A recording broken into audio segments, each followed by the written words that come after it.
వచ్చింది. మీరు చూసుకుంటే గ్రామీణ ప్రాంతాల్లో కాంగ్రెస్కి వచ్చిన సీట్ల సంఖ్య అర్బన్ ప్రాంతాల్లోకి వచ్చిన ఎక్కువగా ఉంది. కాబట్టి దానికి కారణం ఈ పచ్చ చొక్కా రైతులు కాంగ్రెస్ను ఎత్తుకున్నారు. కాబట్టి ఇవాళ రాష్ట్రంలో కాంగ్రెస్ పార్టీ అధికారంలోకి వచ్చింది. రేవంత్ రెడ్డి గారు ముఖ్యమంత్రి అయినారు.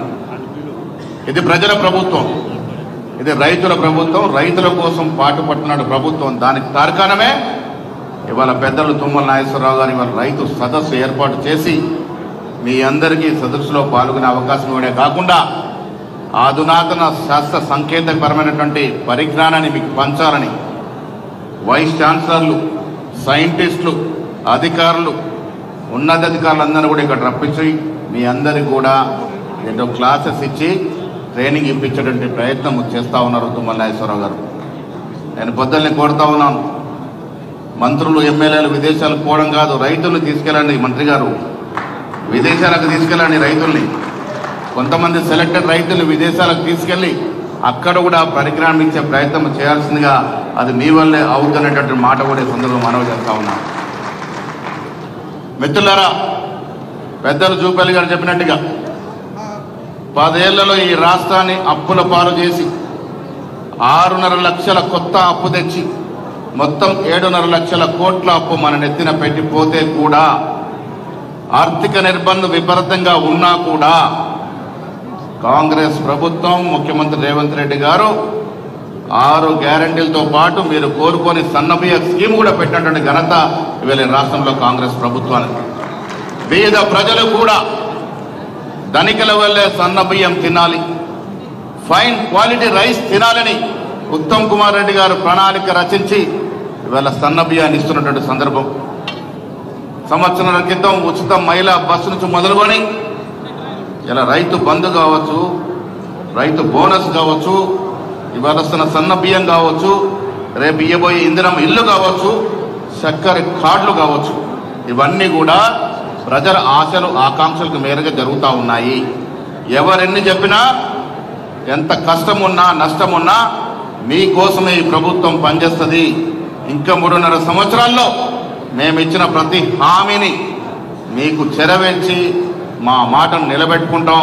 మీతో శబాషి అనిపించుకొని మళ్ళీ 90 సీట్ల మీ ముందుకు వస్తామనే మాట కూడా మనం చేస్తా ఉన్నాం. మిత్రులారా, నేను మళ్ళీ చెప్తా ఉన్నాను, చిన్న చితకర సమస్యలు ఉండొచ్చు, ఉంటాయి కూడా. ఆర్థిక నిర్బంధం ఉంది కాబట్టి కొన్ని అందకపోవచ్చు. కానీ మాట ఇచ్చి మోసం చేసే మాత్రం ఈ ప్రభుత్వంతో చేత కాదు. మాట నిలబెట్టుకుంటామనే మాట కూడా ఈ సందర్భంగా మనవి చేస్తా ఉన్నాను. వచ్చే రోజుల్లో అభివృద్ధితో పాటు సంక్షేమాన్ని నిండుగా ఇస్తున్నటువంటి ప్రభుత్వం కాంగ్రెస్ ప్రభుత్వం. ఈ జిల్లా విషయానికి వచ్చినప్పుడు ఇక్కడ ఇరిగేషన్ మంత్రి గారు ఉన్నారు. నిజాం సాగర్ 1923లో ఆనాడు నిజాం ప్రభు కట్టించినప్పుడు 2,75,000 ఎకరాల కోసం కట్టించినట్టు ప్రాజెక్ట్ అది. దాదాపు 29 టీఎంసీలు నీరించే ప్రాజెక్ట్ అది.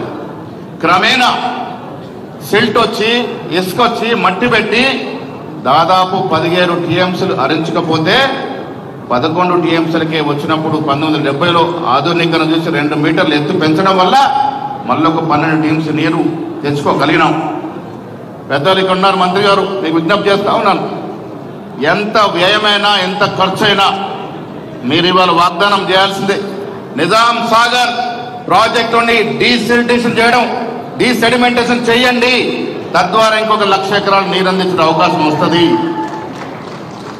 మీరు ఇక్కడ పెద్దలందరూ కూడా ముఖ్యమంత్రిని ఒప్పిద్దాం, నిధులు ఎక్కడికెళ్ళానో తీసుకురండి, నిజాం సాగర్ని మాత్రం డీసెడిమెంటేషన్ చేయండి. తద్వారా ఇంకొక 1,00,000 అదనంగా ఎకరాలకు నీరించే అవకాశం ఉంది. కాబట్టి మంత్రి గారు దీని మీద స్పందించాల్సిందిగా నేను ఒక ఎమ్మెల్సీగా, పీసీసీ అధ్యక్షుడిగా మిమ్మల్ని కోరుతా ఉన్నాను. అదేవిధంగా శ్రీరామ్ సాగర్ ప్రాజెక్ట్ 1963లో నెహ్రూ గారు ప్రారంభించిన ప్రాజెక్ట్ అది. ఈ దేశంలోనే గొప్ప ప్రాజెక్ట్. ఆనాడు 7 లక్షల పైచులకు ఎకరాలకు డిజైన్ చేస్తే ఇవాళ పివి నరసింహారావు ఇచ్చిన నిధుల వల్ల అధికరణ చెంది ఇలా 9.5 లక్షలకు పైగా మనం నీరు అందిస్తా ఉన్నాం. దాంట్లో కూడా సిల్ట్ వచ్చింది, దాంట్లో కూడా మట్టి వచ్చింది, ఇసుక వచ్చింది. అది కూడా డీసెల్టేషన్ చేయండి. ఇంకొక 2-2.5 లక్షల ఎకరాలకు అదనంగా నీరిచ్చే అవకాశం ఉంటుంది. కాబట్టి వ్యయం ఎంతైనా దాన్ని మీరు ఇవాళ పోతూ పోతూ మాకు మాటిచ్చి పోవాల్సిందిగా నేను ఉత్తమ్ కుమార్ రెడ్డి గారు విజ్ఞప్తి చేస్తా ఉన్నాను. ఇది ప్రజల కోసం ఉత్తమని చెప్తా ఉన్నాను. 1923లో నిజాం సాగర్ ప్రాజెక్ట్ వచ్చినప్పుడు ఇక్కడికి ప్రకాశం జిల్లా, కృష్ణా జిల్లా, గుంటూరు జిల్లా నుంచి వచ్చి వ్యవసాయాలు స్థిరపడి వ్యవసాయం చేయడమే కాకుండా మాకు కూడా వ్యవసాయం నేర్పించిన సందర్భం ఇలా బాన్స్వాడ కానీ, బోధన్ కానీ, డిస్పెల్లో కానీ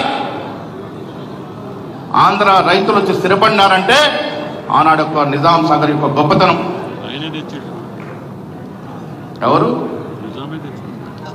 నిజామే తీసుకొచ్చాడు. నిజాం ఆయంలో ఎంకరేజ్ చేశాడు. నిజాం ప్రోత్సాహం చేసి తీసుకొచ్చినాడు రైతుల్ని. రైతులు వచ్చినటువంటి సస్యశ్యామల జిల్లా క్రమేణా పంట పడిపోతా ఉంది, నీరు తగ్గుతా ఉంది. మళ్ళీ పూర్వం రావాలి అంటే అది కాంగ్రెస్ పార్టీ వల్లే అవుతుంది, అయి తీరుతుంది. గతంలో చూసాం పనికిరాని కాళేశ్వరం ప్రాజెక్ట్. ఆన్ రికార్డు చెప్తా ఉన్నాను, పనికి రాని కాళేశ్వరం ప్రాజెక్టు కట్టి 1,25,000 కోట్లు నదిలో, గోదావరి నదిలో పోసినటువంటి పాపం కేసీఆర్ది. ఎందుకు పనికిరాని ప్రాజెక్ట్ అది? 10 సార్లు ఎత్తి పోస్తే కానీ మల్లన్న సాగర్కు నీరు రాదు. 1 ఎకరం నీరు బారాలంటే 60,000 రూపాయల కరెంటు బిల్లు అవుతుంది. ఎవడెల్లు అమ్ముకొని కడతాము? ఎవడి వల్ల సాధ్యమవుతుంది? అనాలోచితంగా ఆచరణ సాధ్యం కాని ప్రాజెక్టు కట్టి మన డబ్బంతా నీళ్ళలో పోసినటువంటి పాపం. అందుకే ప్రజలు, రైతులు కాంగ్రెస్ మీద నమ్మకంతో మన అధికారం తీసుకొచ్చినారు. ఒక దూర ప్రణాళిక, ఒక పద్ధతి ప్రకారం చేసే పనులు కాంగ్రెస్ పార్టీ చేస్తుంది. కాబట్టి భవిష్యత్తులో మళ్ళీ నిజామాబాద్కి పూర్వ ధనాగార జిల్లాగా మార్చాలి అంటే వాళ్ళ గొడవలు ఉండవు. ఇక్కడ సామరస్యంగా మంచి పరికరంతో ముందుకు పోతాం. మనకు పార్టీలు కాదు ముఖ్యం, ఎన్నికల వరకే పార్టీలు. ఎన్నికలు అయిపోయి ఇలా జిల్లా అభివృద్ధి కోసం అందరూ కలిసి రావాలి, అందరం ముఖ్యమంత్రి దగ్గర పోదాము, మనకు రావాల్సిన నీరు, మనకు రావాల్సిన ప్రాజెక్టు తెచ్చుకుందామనే మాట కూడా ఈ సందర్భంగా మనం చేస్తా ఉన్నాను. జిల్లా మంత్రి యువకుడు, ఉత్సాహవంతుడు జూపల్లి గారు ఉన్నారు. నాయకత్వం వహించండి. మా జిల్లాకు రావాల్సిన ప్రాజెక్టులు, నీళ్లు, ప్యాకేజీలన్నీ కూడా మీ సారథ్యంలో సహకారం కావాలని ఈ సందర్భంగా కోరుకుంటూ మళ్ళీ చెప్తా ఉన్న మిత్రులారా, రైతులందరికీ ఇది మీ ప్రభుత్వం, ఇది పచ్చ కండువాల ప్రభుత్వం. మీ ప్రభుత్వాన్ని మీరే కాపాడుకోవాల్సిందిగా, వెన్నుదండుగా ఉండాల్సిందిగా నేను విజ్ఞప్తి చేస్తా ఉన్నాను. కమ్మరిపల్లి, భీమ్గల్, సిరికొండ ఇటువంటి ప్రాంతాల్లో కూడా చిన్న చిన్న చెక్ డ్యాంలు అవసరం ఉన్నాయి. ఉత్తమన్న చాలా చిన్న చిన్న ఖర్చుతో కూడా చెక్ డ్యామ్స్ అవసరం ఉన్నాయి. వాటి కూడా ఇవ్వాల్సిందిగా విజ్ఞప్తి చేస్తూ ఈ జిల్లాకి పూర్వ వైభవం తీసుకురావడానికి మీరందరూ కూడా సహకారం చేయాల్సిందిగా విజ్ఞప్తి చేస్తూ సెలవు తీసుకుంటా ఉన్నాను. జై హింద్, జై కాంగ్రెస్.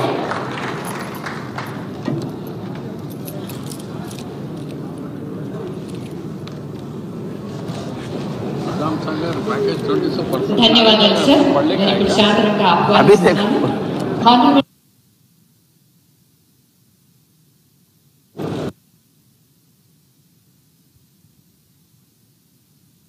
ఆహ్వానిస్తూ ఉన్నాను.